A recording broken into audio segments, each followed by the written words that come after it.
नाम के एक गांव में पार्वती नाम की एक अनाथ लड़की रहती थी। पार्वती ने कभी अपने माता पिता का चेहरा नहीं देखा था। बचपन में उसके माता पिता उसे कूड़े के ढेर में छोड़कर चले गए थे। किसी भले इंसान ने कुछ दिनों तक उसकी देखरेख की। उसके बाद उसने भी पवित्रा को यूं ही सड़कों पर छोड़ दिया। पवित्रा बचपन से ही कूड़े के ढेर में पली बढ़ी लड़की थी। बड़ी होने के बाद मेहनत करके उसने अपनी एक छोटी सी झोपड़ी बनाई और उसी में रहने लगी। पवित्रा एक शोरूम में झाड़ू पोछा लगाने का काम करती थी। वो अपना काम बहुत मन से करती थी। एक दिन शोरूम की मालकिन ने पवित्रा से कहा, पवित्रा, तुम जब से आई हो पूरा शोरूम हमेशा चमकता रहता है। तुम अपना काम बहुत अच्छे से करती हो। तुम एक काम करो, अब से तुम झाड़ू पोछा लगाने का काम छोड़ दो और यहीं पर डिलीवरी गर्ल की नौकरी कर लो। उसमें तुम्हें ज्यादा तनख्वाह मिलेगी। आपका बहुत बहुत शुक्रिया मालकिन, आप मेरे बारे में कितना सोचती हैं। अभी तुम घर चली जाओ और कल से सामान को दुकानों तक पहुंचाने का काम करना। उसके बाद पवित्रा वापस घर आ जाती है। पवित्रा खुद बहुत गरीब थी, लेकिन फिर भी लोगों की मदद करने से पीछे नहीं हटती थी। वो अपने आसपास के सभी जरूरतमंद लोगों की मदद करती रहती थी, फिर चाहे उसके लिए उसे खुद ही क्यों न तकलीफ उठानी पड़े। अगले दिन सुबह सुबह पवित्रा अपने लिए लंच पैक करती है और उसे लेकर काम पर जाने लगती है। पवित्रा काम पर जा रही थी, तभी उसे रास्ते में एक बूढ़ी अम्मा दिखती है। पवित्रा उस बूढ़ी अम्मा की हमेशा मदद किया करती थी। उन्हें कुछ न कुछ खाने के लिए देती रहती थी। आज भी वो बूढ़ी अम्मा बहुत भूखी थी। पवित्रा उनके पास जाती है और कहती है, अम्मा, मुझे पता है आपको भूख लगी है। आप चिंता मत कीजिए, मैं आपके लिए खाना लाई हूँ। इतना कहकर पवित्रा उन अम्मा को अपना लंच बॉक्स दे देती है और आगे बढ़ जाती है। पवित्रा काम पर पहुँचती है और लगन से अपना काम करती है। वह शोरूम से सैंडल और गाउन छोटी मोटी दुकानों तक पहुँचाया करती थी।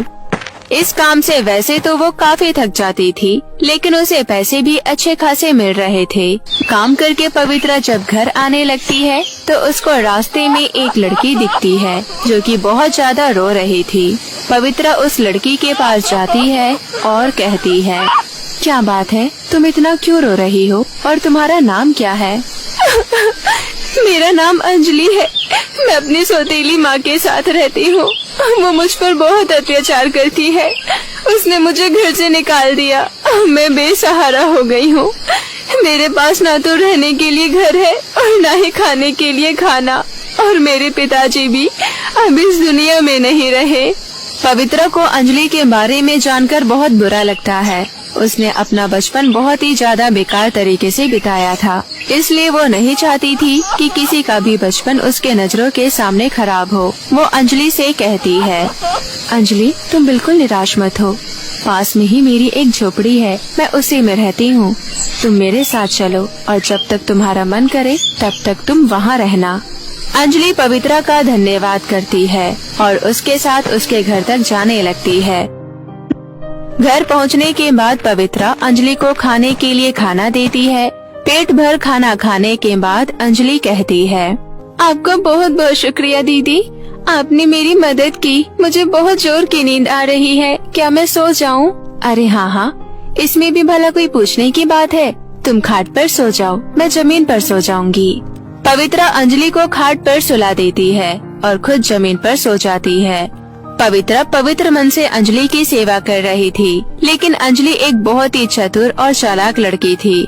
पवित्रा रात को सो जाती है, लेकिन अंजलि को नींद नहीं आती। वो मन ही मन सोचती है, ये कितनी बेवकूफ लड़की है। इसे मैंने जो कहा इसने मान लिया। इसने मेरे बारे में कुछ जानने की कोशिश भी नहीं की। इसे क्या पता मैं एक बड़ी दुकान से चोरी करके भागी हूँ और इसने मुझे अपने घर में छुपने की जगह दी है। मेरा क्या है, कुछ दिन तक यहाँ रहूंगी और इस गरीब के घर में जो भी कुछ मिलेगा इसे भी चुरा कर भाग जाऊंगी।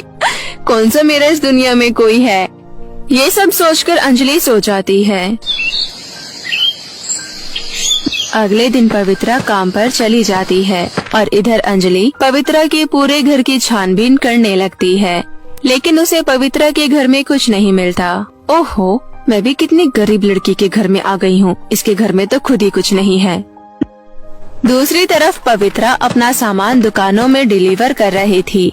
जब पवित्रा अपना सारा काम खत्म कर लेती है तो मालकिन पवित्रा के पास आती है और कहती है, पवित्रा, कल सुबह 6 बजे एक दुकान में डिलीवरी करने देनी है और तुम्हें पता है हमारा शोरूम 10 बजे खुलता है और मैं उस डिलीवरी को रोक भी नहीं सकती क्योंकि वो एक बहुत बड़ी डिलीवरी है। तुम एक काम करो, तुम ये 5 गाउन और 5 सैंडल अपने घर ले जाओ और कल सुबह 6 बजे उस दुकान पर पहुंचा देना। लेकिन पवित्रा, इन गाउन और सैंडल का बहुत ध्यान रखना क्योंकि इतने से सामान की कीमत पूरे 5 लाख रुपए से भी ज्यादा है। आप बेफिक्र रहिए मैडम, मैं इन सभी गाउन और सैंडल को बहुत संभाल कर रखूंगी और कल सुबह इन्हें डिलीवर कर दूंगी। इतना कहकर पवित्रा वो सारे गाउन और सैंडल लेकर घर आ जाती है।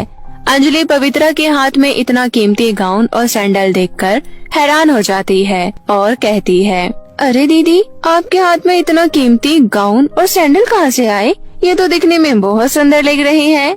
हाँ अंजलि, ये दिखने में जितने खूबसूरत है इनके दाम भी उतने ही ज्यादा है। तुम्हें पता है, सिर्फ इतना सा सामान 5 लाख रुपए का है। 5 लाख सुनकर अंजलि की आंखें तो फटी की फटी रह जाती है। क्या 5 लाख? ये तो बहुत बड़ी कीमत है। हाँ, मुझे इन सामानों को कल सुबह 6 बजे दुकान पर डिलीवर करना है।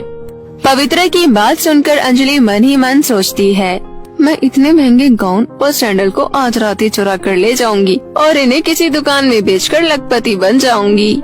ऐसा सोचकर अंजलि पवित्रा से कहती है, दीदी बहुत भूख लगी है और नींद भी आ रही है, कुछ खाने को दे दो ना, फिर मुझे सोना है। हाँ अंजलि, क्यों नहीं। पवित्रा अंजलि को खाने के लिए खाना देती है और खुद भी खा लेती है। खाना खाकर दोनों सो जाते हैं।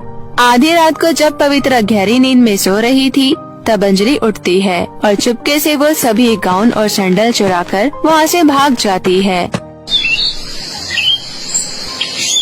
सुबह 5 बजे जब पवित्रा की आँख खुलती है तो वो देखती है अंजलि खाट पर नहीं है।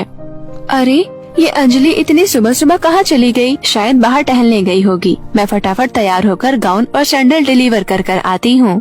ऐसा सोचने के बाद पवित्रा की नजर वहाँ जाती है जहाँ उसने गाउन रखा था, लेकिन वहाँ पर तो कुछ भी नहीं था। पवित्रा पूरे घर में ढूंढती है लेकिन उसे गाउन और सैंडल कहीं नहीं दिखता। उसे समझते देर नहीं लगती कि उसके गाउन और सैंडल चोरी हो गए हैं और उन्हें चुराने वाला कोई और नहीं बल्कि अंजलि है। पवित्रा खुद से ही कहती है, मुझे अंजलि से ये बिल्कुल उम्मीद नहीं थी। उसने जिस थाली में खाया उसे मैं छेद किया। भलाई का तो जमाना ही नहीं है। मैं हमेशा लोगों की मदद करती हूँ लेकिन फिर भी मेरे साथ ही ना जाने क्यों ऐसा होता है। अब मैं क्या करूँगी? इतनी महंगी रकम कैसे चुकाऊंगी? अब मुझे मालकिन को 5 लाख मुआवजा भी देना पड़ेगा और वो मुझे नौकरी से भी निकाल देगी। अब मैं क्या करूँ? ऐसा कहते हुए पवित्रा अपने घर के बाहर सर पकड़कर बैठ जाती है। तभी वहाँ पर आसमान से एक परी आती है और कहती है, क्या बात है पवित्रा, तुम उदास क्यों बैठी हो? आप कौन है? माफ कीजिए, मैंने आपको पहचाना नहीं। मैं परी लोग की रानी परी हूँ।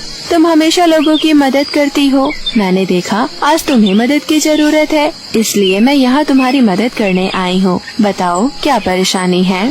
पवित्रा परी को सारी बात बताती है। सारी बात जानकर परी कहती है, ये तो तुम्हारे साथ बहुत बुरा हुआ। तुम चिंता मत करो और मेरे साथ चलो। परी पवित्रा को अपने साथ बादलों में ले जाती है और कहती है, देखो यहाँ पर एक जादुई गाउन का घर है और एक जादुई सैंडल का घर है। इन दोनों में से एक घर तुम्हारी मदद करेगा। मैंने तुम्हें रास्ता दिखा दिया है, अब आगे का कार्य तुम्हें खुद करना होगा। इतना कहकर परी वहाँ से गायब हो जाती है। एक जादुई गाउन और एक जादुई सैंडल का घर दिखता है। पवित्रा के वहाँ पहुँचते ही जादुई गाउन का घर कहती है, सुनो पवित्रा, मेरे घर के अंदर बहुत सारी धन दौलत है। इतने सारे धन दौलत से तुम रातों रात करोड़पति बन जाओगी।